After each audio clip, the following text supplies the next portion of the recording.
শাস্ত্র বলছে নিষ্ঠা না থাকলে কিচ্ছু হবে না। হ্যাঁ, শাস্ত্র বলে দিচ্ছেন আদৌ শ্রদ্ধা তত সাধু সঙ্গ তত ভজন ক্রিয়া। তাহলে আগে শ্রদ্ধা থাকতে হবে। শ্রদ্ধা কাকে বলে? শ্রদ্ধা শব্দে কহে সুচির বিশ্বাস। তাহলে আগে গুরু গোবিন্দের চরণে বিশ্বাস আনো, গুরুদেবের চরণে বিশ্বাস আনো, গোবিন্দের চরণে বিশ্বাস আনো, তবে তো তুমি ভগবান পথে এগিয়ে যাবে। কিছুই করবো না তা বললে হবে না। তাহলে নিষ্ঠা দেখুন, এই যে প্রাত্যহিক করতেই হবে। এই যেমন আমাদের দেখুন এই প্রতি মাসে একদিন করে এই যে পাঠের ব্যবস্থা হয়েছে, আজকে যেমন কামারকুণ্ড ভোলায় পাঠ হচ্ছেন।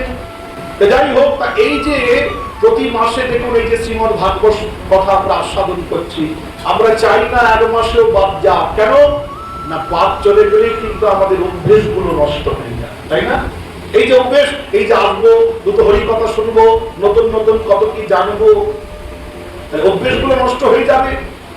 শাস্ত্র বলছে শ্রদ্ধায় যেন কখনো, শাস্ত্র বলে দিচ্ছে শ্রদ্ধায় যেন কখনো বাধা বিঘ্ন না পড়ে। শ্রদ্ধা শব্দে কহে শুদ্ধ বিশ্বাস। তাহলে যদি বিশ্বাসই না করতে পারলাম, সব করি কিন্তু মনের মধ্যে বিশ্বাস নাই, বলে করাও যা না করাও না। হ্যাঁ, বিশ্বাস যদি না থাকে, গুরু গৌর চরণে অদম্য বিশ্বাস থাকতে হবে।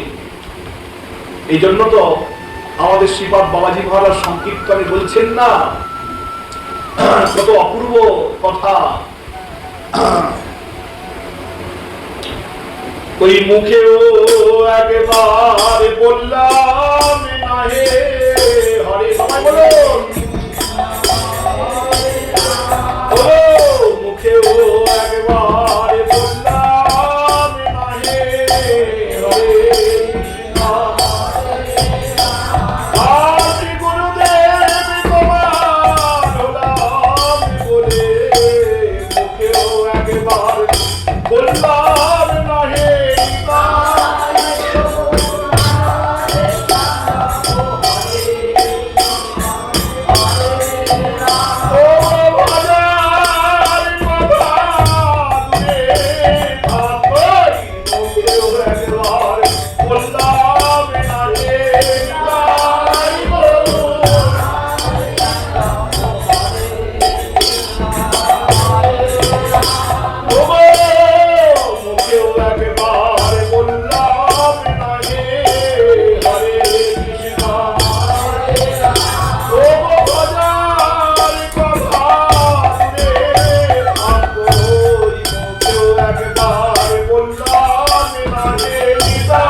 শিগাল কুকুরের মতো দিন কাটালাম। শিগাল কুকুর ওই ঘুরে ঘুরে যেমন দুটো ভোজন জোগাড় করে, ভোজন করে ঘুরে ঘুরে বেড়ায়, বংশবৃদ্ধি হয়। দেখুন, যার কোনো কাজেই লাগে না জগতে। হরি ভজন যোগ্য এই নরতনু মানব দেহ পেলাম, কিন্তু বিশ্বাসের অভাবে, ভক্তির অভাবে, প্রেমের অভাবে দেখুন আমাদের শুধু বৃথাই চলে গেল। বলো বলো কি হবে আমার গতি? শিবুর চরণে হলো না মোর রতি মুটি। বাবাজি মহারাজ আকুল হয়ে কেঁদে কেঁদে আমাদের হয়ে বলছেন গুরুদেবের চরণে রতিমতি হলো না রে ভাই। তাহলে ওই হচ্ছে সব। দেখুন শ্রীগুরুর চরণে রতি সেই সে উত্তমাগতি। তাই যে প্রসাদে কুরে স্বর্গ আসা। তাহলে ভক্তিটা কিন্তু এই মনের মধ্যে আমাদের রাখতে হবে, বিশ্বাসটা রাখতে হবে। যদি বিশ্বাস যদি না থাকে তাহলে কি করতে হবে? ধরো আমার মনের মধ্যে বিশ্বাস আসছে না, গুরু গৌর চরণে বিশ্বাস আসছে না, অনেক চেষ্টা করছি তাও আসছে না, বলে কি করবে? বলে তার কাছে বিশ্বাসটাই চাও। হ্যাঁ, গোবিন্দের কাছেই চাও। বলে দাও দাও ভক্তি দাও, দাও দাও ভক্তি দাও, দাও দাও বিশ্বাস দাও, যেন প্রাণে ভরে গাইতে পারি। হরে কৃষ্ণ হরে, প্রাণে ভরে গাইতে পারি।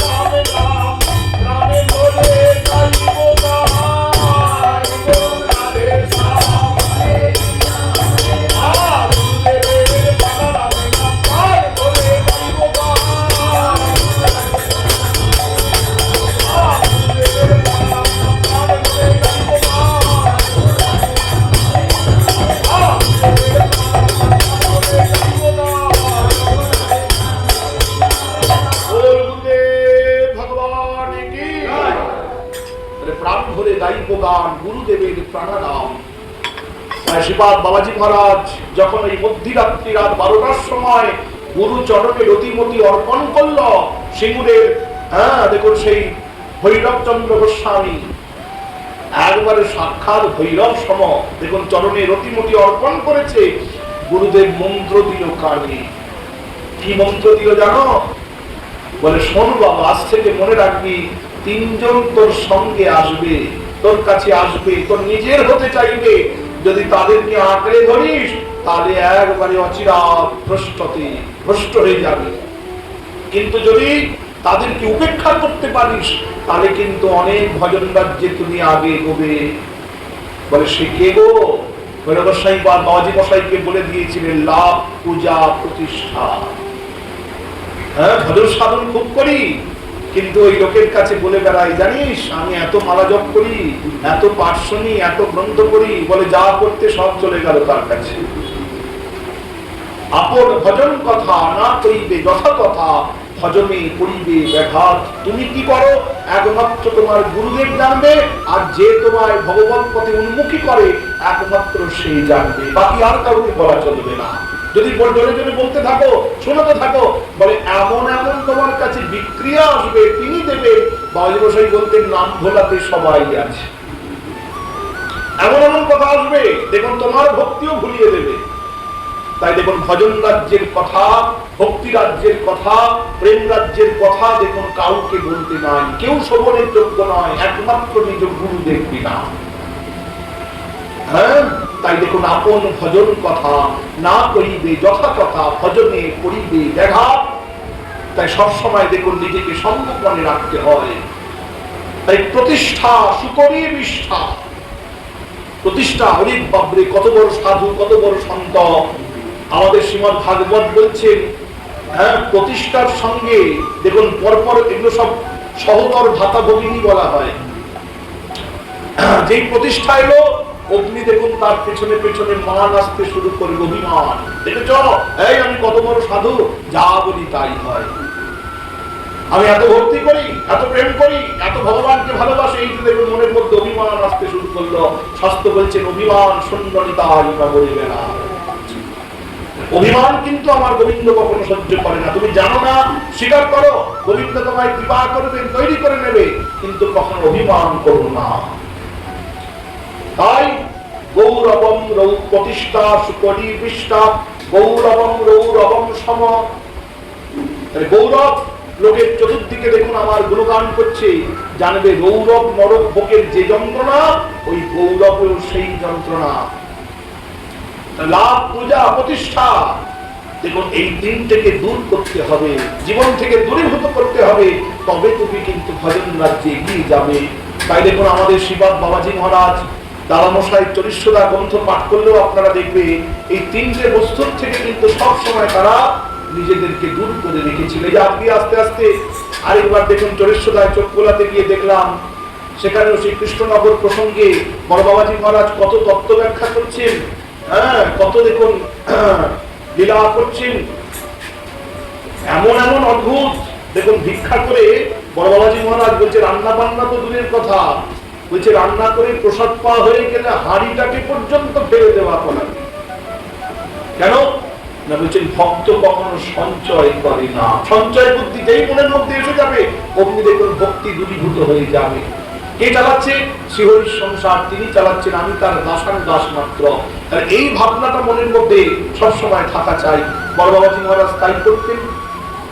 এখন লিখছেন যে এই অবস্থা দেখে যত ভক্তরা ছুটে ছুটে আসতো, তাহলে আগের দিনের রান্না এক বিন্দু রাখে না, আগের দিনের ভিক্ষা এক বিন্দু রাখে না, তাহলে এত বড় সংসার এত ভক্তবৃন্দ নিয়ে চলছে কেমন করে?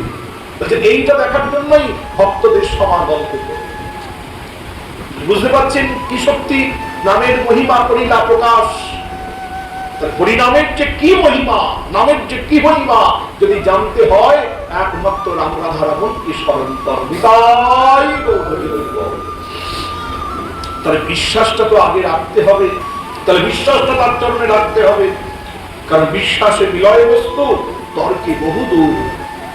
তাই শাস্ত্র বলছে গুরুচরণে আশ্রয় নিলে এরপর গুরুচরণে আমাকে বিশ্বাস রাখতে হবে, এমন অনন্য বিশ্বাস, কোনো কিছুতে যেন আমার বিশ্বাস ভ্রষ্ট না হয়ে যায়। পরীক্ষা আসবে, এই বলবে, ও তাই বলবে, এ বড় বড় জ্ঞান দেবে, উপদেশ দেবে, কিন্তু একটা কথা মনে রেখো, তুলসীদাসজি রামচরিত মানসে বলছেন হাজি হাজি করতে রহো बैठो अपना ठाम। এই জগতে শুনতে হলে একমাত্র গুরুদেব ছাড়া কারোর কথা আমি শুনবো না। তিনি আমার সর্বস্ব, তিনি আমার দায়িত্ব নিয়ে বসে আছেন। গুরু ছেড়ে গৌর ভজে সে পাপী নরকে মজে। তাই দেখুন গুরু ছাড়া আমি কিন্তু কারোর কথা শুনবো না। মান্নাথ জগন্নাথ মত গুরু জগৎগুরু, তিনি যা বলবেন ওটি আর আমরা কি করব?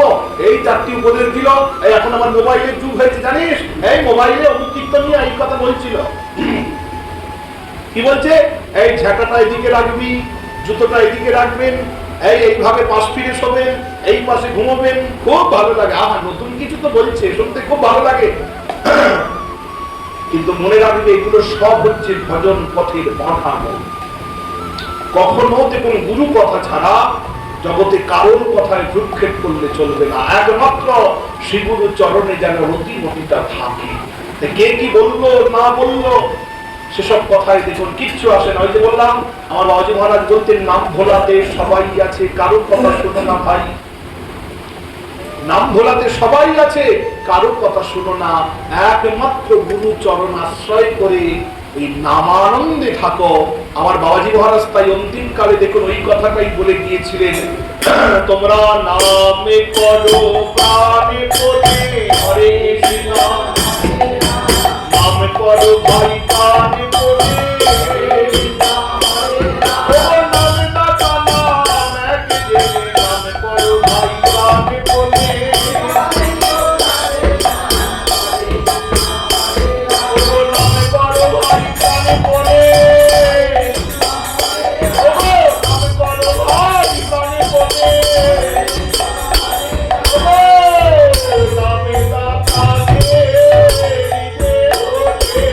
নাম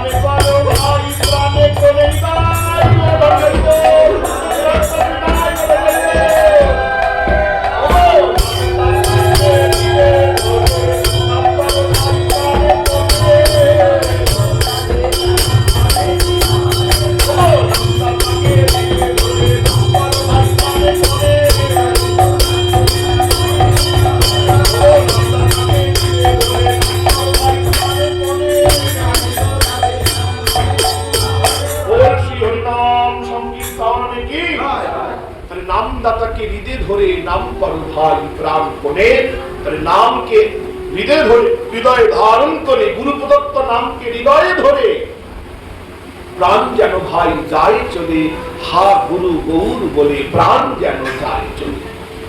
তাহলে যে নাম গুরুদেব কৃপা করে আমাদের দিয়েছেন, এই মধুর মঙ্গল ভজ নিতাই গৌর রাধেশ্যাম নাম, এই নামের কত অপরিসীম করুণা আপনারা তো সবাই দেখছেন। চল্লিশটা যারা করছেন তারা তো আরো ভালো জানবেন।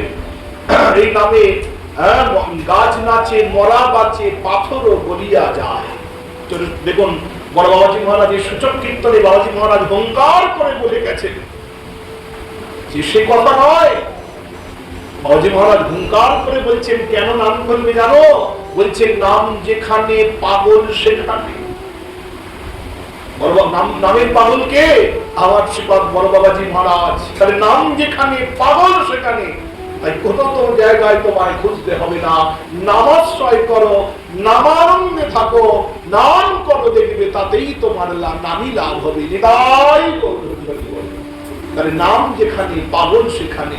তাহলে সেই নাম দেখুন আমরা যেন প্রাণ ধরে সদা সর্বদা করতে পারি অন্তিম কাল পর্যন্ত। ওই যে শ্রী গুরুদেব বলে দিয়েছেন, মহাজন বলে দিলেন, যে কটা দিন জগতে থাকি গুরুদেবের ইচ্ছাক্রমে, যে কটা দিন জগতে থাকি যেন প্রাণ ধরে নাম গাইতে পারি।